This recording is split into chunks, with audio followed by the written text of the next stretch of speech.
Friends, if you observe very carefully, I've been following American politics very intensely these days because the fight there is between conservatives and so-called liberals and progressives. Therefore, why it is so important is that the world's future depends on who wins this battle. It is very historical. I mean, not just the American elections, but it is everywhere in general in people's minds. What wins, that is more important. Is it conservatism or is it so-called progressive thinking? Progressive thinking is do anything, have chaos, and not be accountable to anything, and don't need to have any standards as long as you are able to acquire more and more without any guilt, etc. Conservatism is different, everything opposite to this.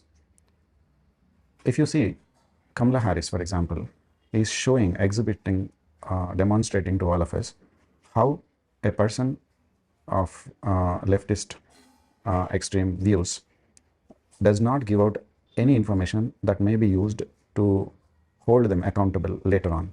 So she does not commit to anything. She faces so many questions. Her answers actually do not relate to the questions at all. They're not relevant, but she phrases things in such a way, she gives it a turn in such a way that she looks like a very compassionate, understanding, empathetic, and inclusive, universal kind of a figure.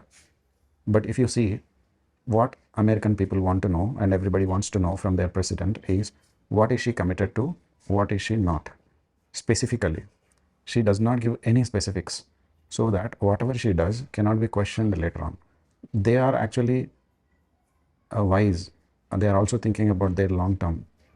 Though generally conservatives should be thinking long term and progressives should be thinking short term, they have a very medium term view now, the progressives, so-called progressives. If you don't commit, you cannot be questioned later. They know that. So they're not committing to anything. They're just giving out their image as the basis for the votes they are asking for. Their image versus a, a devil's image. They're creating that the opposite party is a devil. So you have to vote the other party than the opposite party, whoever they have chosen. Interesting.